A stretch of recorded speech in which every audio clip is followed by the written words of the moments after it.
In today's podcast episode, we're going to talk about tracking your progress on the weight loss journey. And we're going to talk about why that's important and the process that I used in order to lose 80 pounds. And at this point, I've had this system in place for about 8 years, and I'll talk about what I've learned along the way. Now, that being said, I want to make it clear that, just because this process worked for me doesn't mean that, it will necessarily work for you, because quite likely your personality is going to be different. You're going to have your own strengths. And I would encourage you to just, learn from this episode, but then implement it and customize it to your life. Figure out what will work for you. I just hope that I can save you a little bit of time, because there were things that I did to try to track my progress that just absolutely didn't work. And I wasted probably about a year of my life, trying to lose weight, but not making any progress. And it was because of my system of tracking that I had chosen for myself. And so the first thing to realize about why this is so important to figure out a system that's more objective than subjective is that emotions are just this big part of the weight loss journey, and they can work in your favor. Emotion can be really helpful because it can motivate you to actually take action, to do the things that will finally get that weight off your body. However, your emotions can also cause you to quit. Ultimately, it is our emotions that cause us to make a decision. And we may have, rational things that lead us to that conclusion, but ultimately, it's your emotions that push you one way or the other. So it's important that you can learn how to, detach your emotions so that you don't quit. And tracking your progress in an objective way is a really good way to do that. So first, let's talk about what doesn't really work. And that's anything that can allow your subjectivity to throw you off course. So for me, this was when I was in 2014, I was really emotional about my weight. I was like, I've got to get this off. I was very motivated in that way.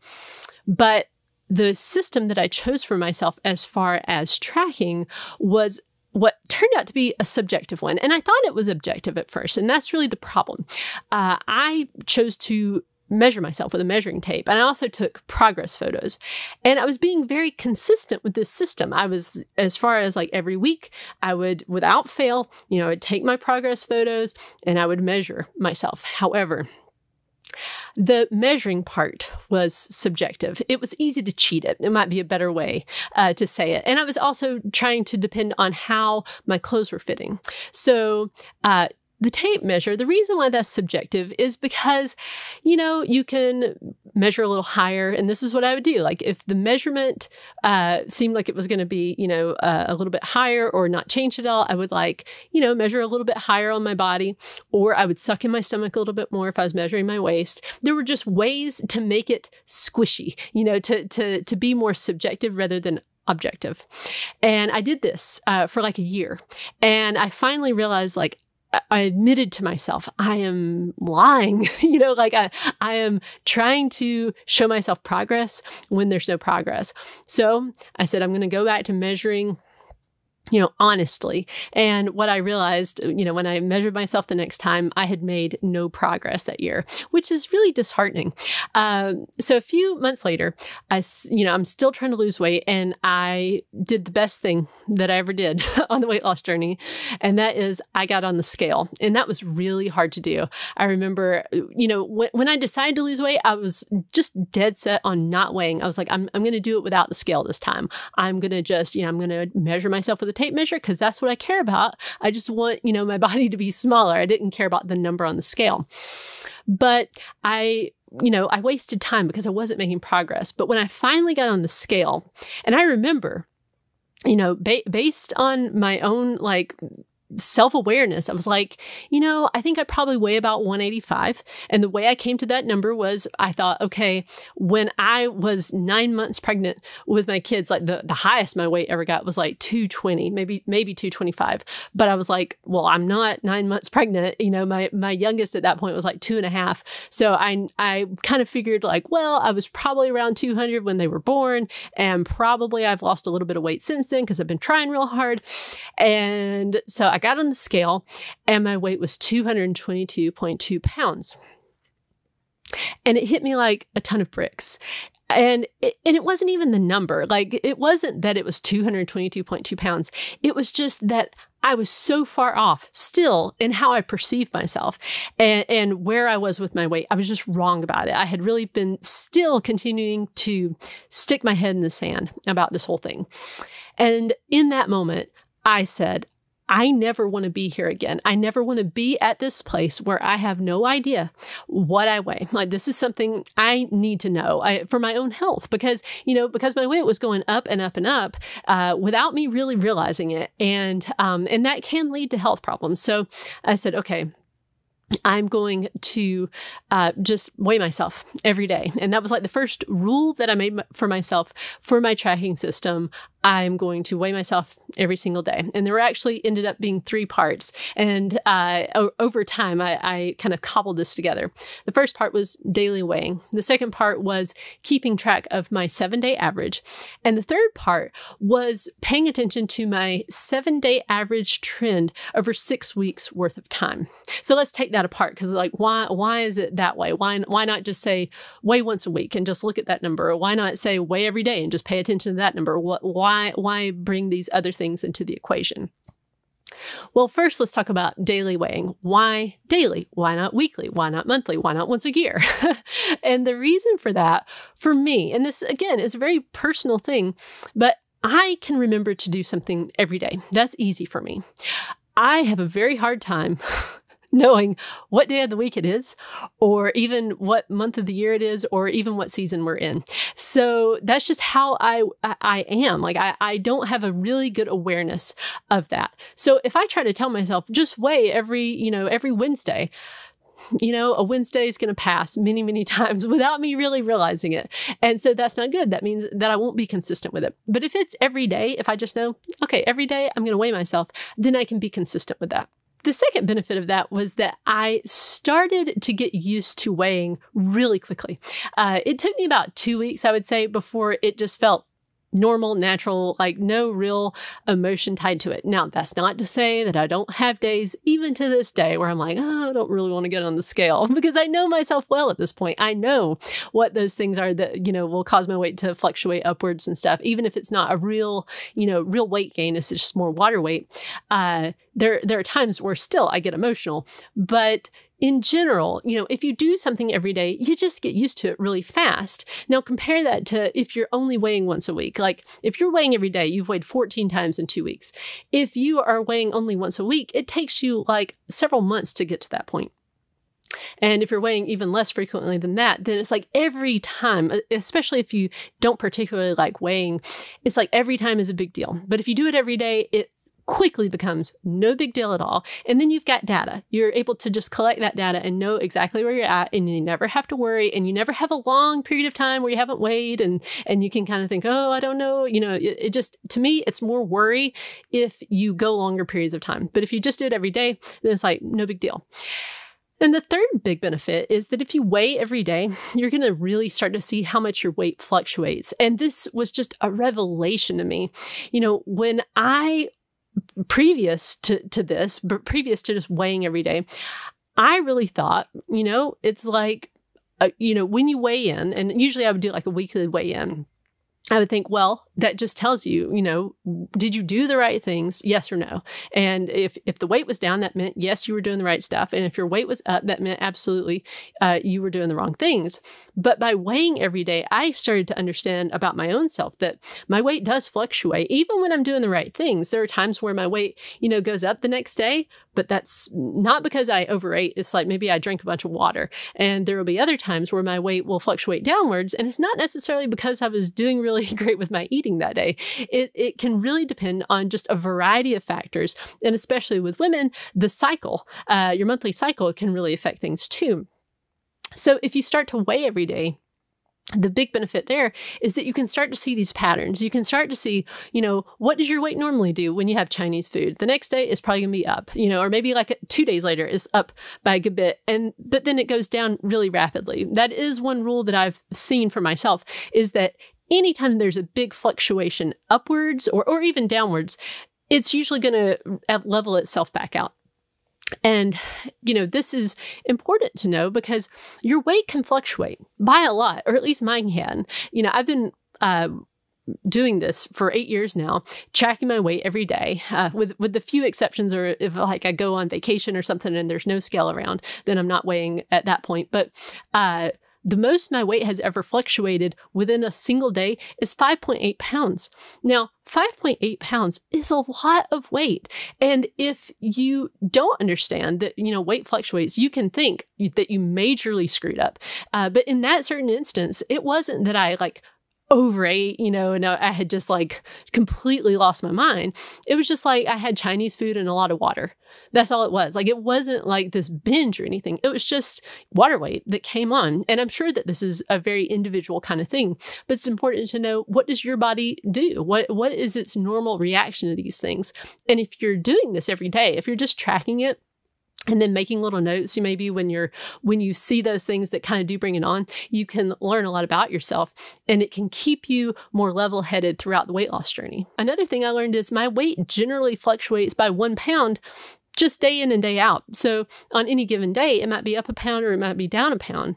And this is, again, important to know in the big scheme of things when you're thinking okay, I generally lose a pound a week on average. Okay. But if your weight goes up by 5.8 pounds in a night, that can make you panic unless you know, oh, this is just a normal water weight fluctuation. It's because of X, Y, or Z. So I am watching that 7-day average, and that does help to level things out.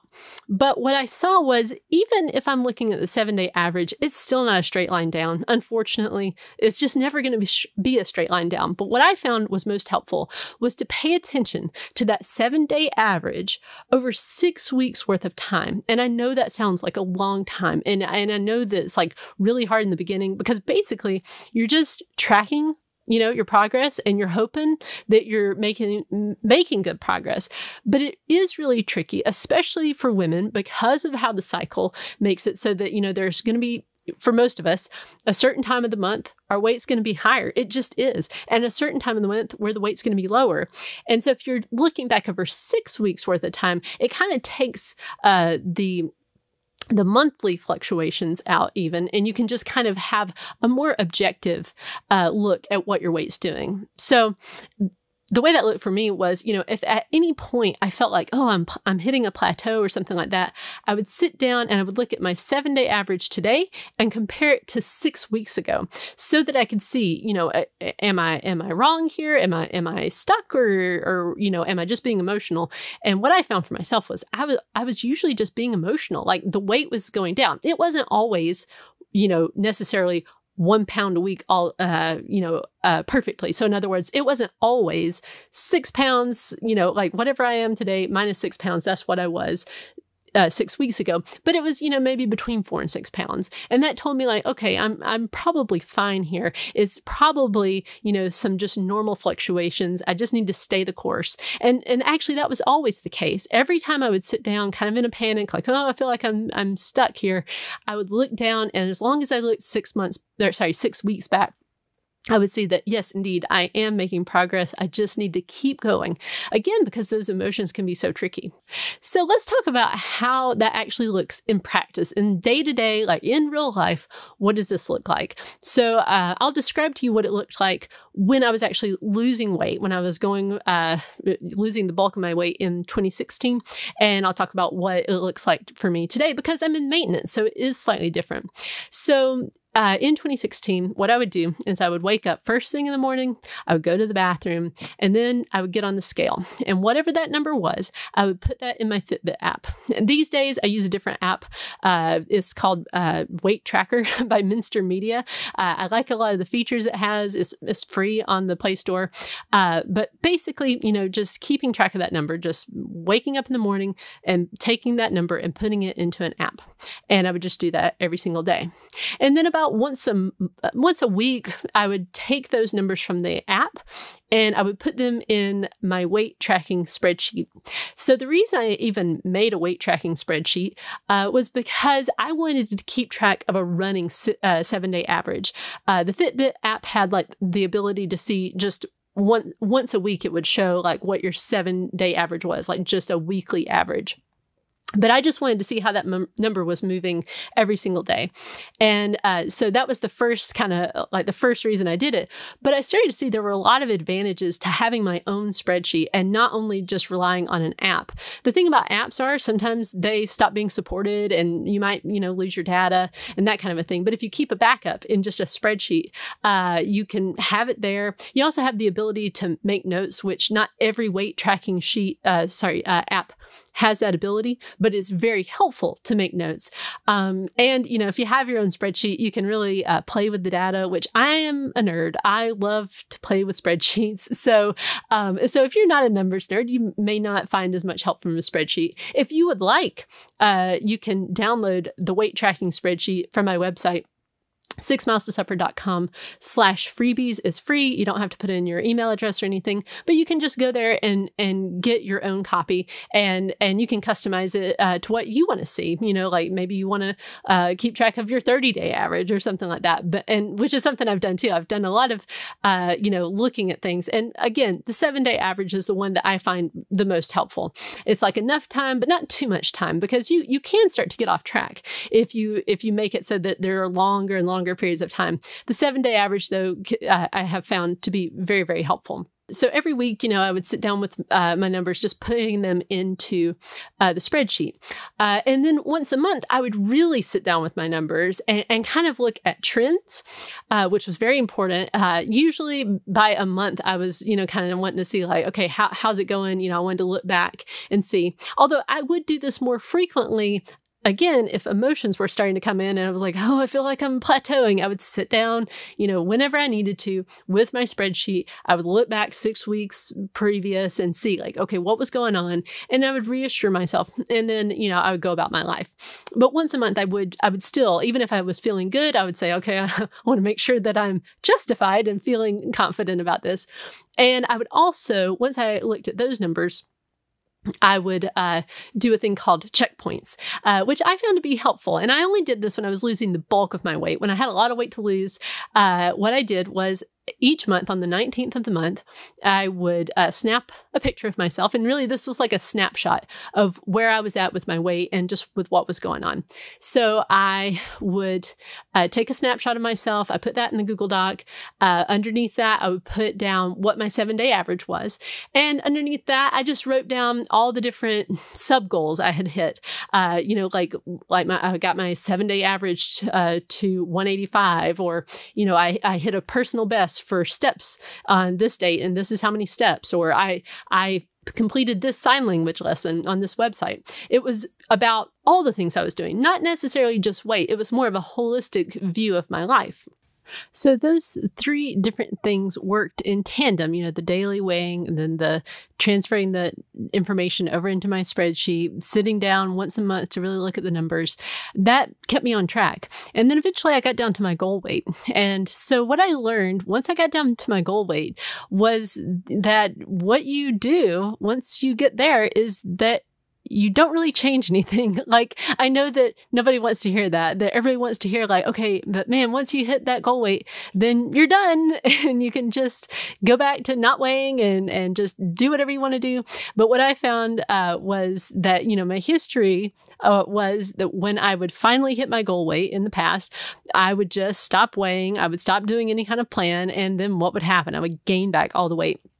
So this time I changed it up and I said, no, I'm going to continue to have a plan. I'm going to continue to track, and I'm just going to hold myself accountable for the rest of my life. And so not much changes. You hit your goal weight and, you may want to do a couple of things slightly differently. You still want to have a goal though. I found it was helpful to still have a maintenance goal. So meaning like a range that I want to maintain in. For me, that's the 140s. It's just like a 10-pound range. And I say, if I get above like into the 150s, then that's when I need to really like batten down the hatches, and really start to look at what's going on with my weight and be, more consistent with an actual plan to get back down into the 140s. But otherwise, you still have to have the plan of some sort. You need to have a goal of some sort, and you need to continue to track so that you see, are you, maintaining in that range that you want to be in? And if you're not, then you have to go back and do the same thing. And so if at any point you find yourself having trouble, so let's say you're tracking your weight, and, daily weights, you're tracking that and everything's going fine. But then you start to see like, I feel like it's not working for whatever reason. I'm having trouble. My weight is kind of stalling out. You can then sit down and look at your numbers. And hopefully you're doing this anyway. Hopefully once a month you're doing this. But if at any point you're feeling, worried or upset or anything, it's important to just carve out some time and sit down with your numbers and be objective and look objectively at the numbers, and especially looking back 6 weeks before and then comparing that number that you were at to that number that you're at today. And that can show you, 6 weeks have gone by. What's going on with your weight? And if you find that there actually is a problem, like your weight actually has gone up by several pounds over the course of 6 weeks, then you can sit down and, I would highly recommend getting into a quiet place. So that might mean you have to wait until the kids are in bed and you can really sit down and look at the situation, but get some time for reflection, some quiet reflection. What I found was that if I can, get some time just quiet and really look at my life, then I can get perspective. So many times, if my weight was trending upwards, there was a really good reason. I mean, sometimes it was something obvious that was temporary. So in that case, you might find like, oh yeah, like you can know right off the bat, we have people in from out of town. So I haven't been doing my plan and it's just been kind of crazy. And then you can decide for yourself, well, is it okay, for the next couple of days, you can just kind of be off plan, which is generally what I would do. I would say, okay, people are in from out of town. They're going to be gone in 2 days. When they're gone, I can get back to my plan and no changes are needed. But you might find after some moments of quiet reflection that, there's a permanent problem with your plan. It might be something like you hate your plan that you chose for yourself. Maybe you chose like a really aggressive fasting window, one that you really resent over the course of time. You've come to realize you resent it. If that's the case, it's important to acknowledge that and say, okay, this plan that I chose for myself is not working. Maybe it's working to bring the pounds off your body, but you're miserable. So in that case, you just say, okay, I'm going to make a change. And that's where you change your plan. The only time you should change your plan is if it's not working or you resent it. Those two things you should change. But if it's working, even if it's going slowly, it's fine to just keep it where it's at. In fact, I would say that's really not something you should touch. If it's working and you're happy with the plan, then don't mess with it. Sometimes we try to chase like faster results, but so many times what I've seen happen to both myself and to other people is when you chase fast results, you end up making yourself miserable. And then you end up not being consistent with the plan, which then means what? You start gaining weight, and then you can end up just quitting. But instead, just stick with what's working. Don't be messing with stuff too much. Only make a change when absolutely necessary. So what this looks like in the big picture is that, you have this plan that you are working, you're implementing it every day. And you are, at the same time, you are tracking your progress. And then if at any time you see that your progress is stalling out, you look back and say, am I doing the plan? Or, am I doing the plan and I'm, just not seeing results anymore? Okay, then you may need to change your plan. But if you are just not doing the plan, you got to figure out, why are you not doing the plan? So there may be, a slight change that needs to be made to make it easier, most likely. Or it might be that you've made the plan just too easy, so easy, in fact, that it won't bring any weight off your body because you're able to just overeat to the point of, you're just consuming too many calories. But so you make those tweaks that you need to make if you see that there needs to be a change, and you continue to implement and you continue to track until you get to that point where you are down to your goal weight. And then even when you hit your goal weight, you continue to track and you continue to have a plan and you continue to have a goal. And it's really a never-ending process. The good news is that once you get into maintenance, I have found it's much easier. As far as, like, first of all, you're good at the plan. You've got a lot of experience. It has been successful for you. The main things to be concerned about are, those things that kind of come up. Like, life happens. Sometimes very stressful things happen. Sometimes traumatic things happen. There might be death in the family, or there might be sicknesses that you're dealing with. There's many different things that can happen that can bring back in those, situations where maybe you were used to stress eating. So continuing to track, because if you're like me, I am the type of person that I lose weight really slowly. About 1 pound a week was my max. And when I got down near the normal BMI, it was 1/3 of a pound a week. So it was super slow. But man, I can pack on the pounds really quickly if I'm not paying attention. So just know that it's really just about prevention at that point. You're trying to prevent yourself from regaining the weight, which is why it's important to continue to track. Thanks for watching this podcast episode. I hope you found it helpful. And if you'd like more information about how I practice intermittent fasting, you can also check out my book, The Laid Back Guide to Intermittent Fasting, which is available on Amazon as an ebook, a paperback, and also as an audiobook read by me on Audible.